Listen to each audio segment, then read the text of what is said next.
Hello guys, welcome back to my channel. তো চলে এসেছি আর একটা ব্র্যান্ড নিউ ভিডিও নিয়ে। সবে স্নান সেরে উঠেছি আর তোমাদের সাথে ভিডিও শেয়ার করতে চলে এসেছি। তো এক্সোডাস সিরিজের যে বইটা নিয়ে আমি কথা বলেছিলাম সেটা আমি পড়ে কমপ্লিট করে ফেলেছি, above all else by Ann Marie Davies.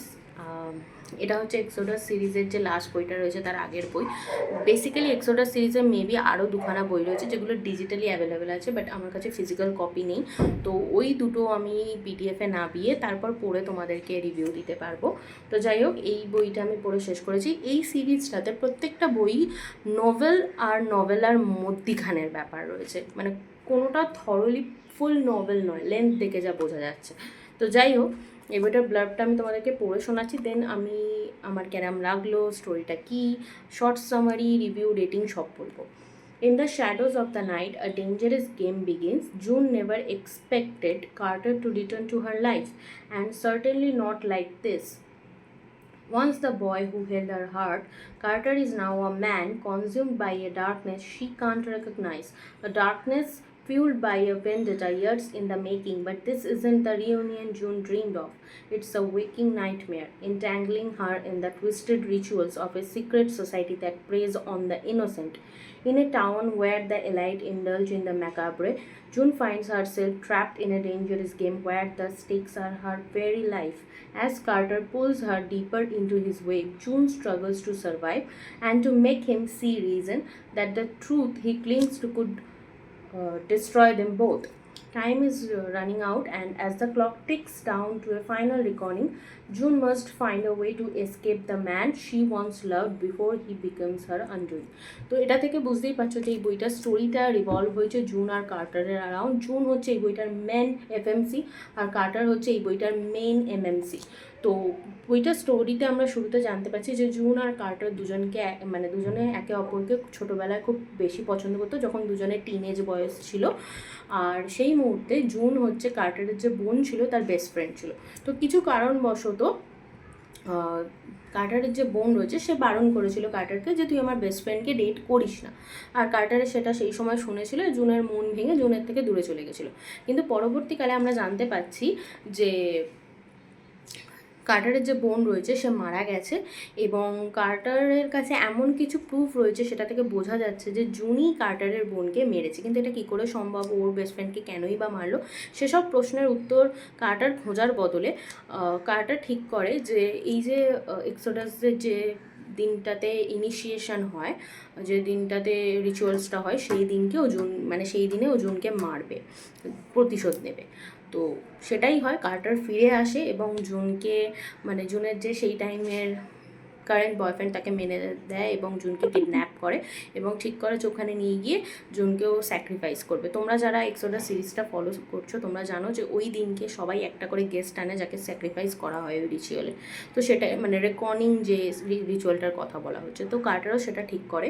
কিন্তু পরে জুনের কথায় এবং জুনকে যখন ও ভিডিও এভিডেন্সগুলো দেখায় যেটার বেসিসে ও ভেবেছিল যে জুন ওর বোনকে মেরেছিল, সেইটা থেকে জানতে পারে যে জুন ওর বোনকে মারেইনি। ওই দিন ও অন্য কোথাও চলে গেছিলো ওর এই কারেন্ট বয়ফ্রেন্ডের সাথে, যেখানে মানে প্রথম দিন এই বয়ফ্রেন্ডের সাথে ওই পার্টিতেই ওর দেখা হচ্ছিলো। তো এটা হতেই পারে না যে ওর বোনকে মেরেছে।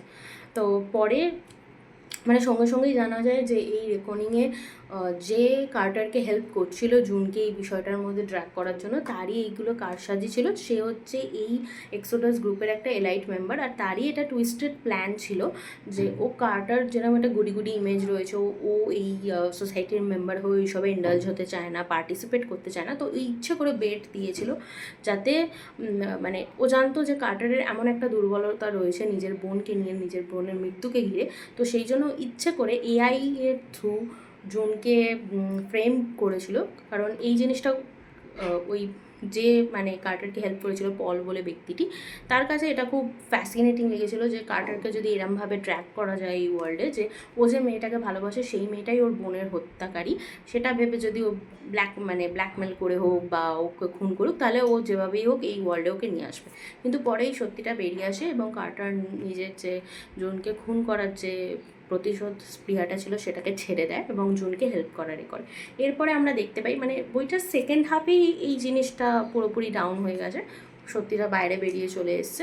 তো মেইন যেটা এখানে তুলে ধরা হয়েছে যে ওর বোনকে তাহলে কে মারলো, সেটা এখানে পুরোপুরি একটু সাইডলাইন করে দেওয়া হবে। এরপরে দেখানো হবে যে কার্টার জুনকে হেল্প করছে, এখান থেকে নিয়ে চলে যাচ্ছে, ওর লাইফটাকে রিবিল্ড করছে, ইভেন ওর মা বাবাকেও অন্য জায়গায় শিফট করে দিচ্ছে। এবং পরবর্তীকালে এখানে জানা যাচ্ছে যে জুনের মানে কার্টারের যে বোন আছে তাকে জুন নয়, জুনের মা খুন করেছিল। তার কারণ হচ্ছে যে কার্টারের যে বোন ছিল সে কম বয়সে ভুলবশত জুনের বাবার সাথে রিলেশন করতে চেয়েছিল, এক প্রকার ব্ল্যাকমেল করে। তো সেই বিষয়টা জুনের মা ভালোভাবে নেয়নি, নিজের সংসার বাঁচাতে ও কার্টারের বোনকে খুন করেছিল।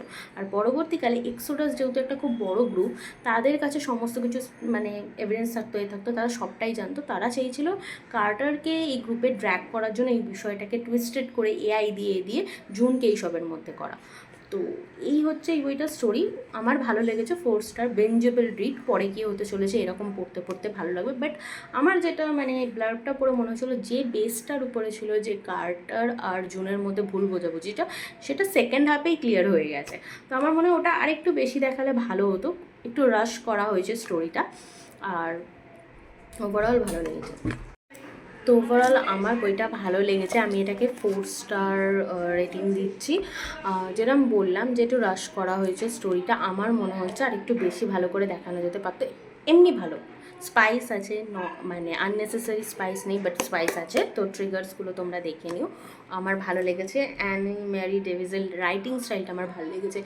কিছু কিছু রাইটারদের আমি এটা ফলো করেছি, সেটা বাংলাদেশি উপন্যাস হোক, বাংলা বই হোক, ডার্ক রোম্যান্স হোক বা অন্যান্য জনরা হোক, এক একটা রাইটারের রাইটিং স্টাইল এত ভালো থাকে না, মানে স্টোরি লাইন উইক হলেও তোমার পড়তে ভালো লাগবে। তো সেরম টাইপেরই এই বইটা। ওভারঅল আমার ভালো লেগেছে। তোমরা চাইলে এটা মিশো থেকে পারচেস করতে পারো, অ্যামাজন, ফ্লিপকার্টেও দেখতে পারো। আমার মনে হয় তোমরা এটা কিন্ডেলেও পেয়ে যাবে। তো ভিডিওটা ভালো লাগলে অবশ্যই like, share, subscribe and comment করে দিও। দেখা হচ্ছে নেক্সট ভিডিওতে। টাটা।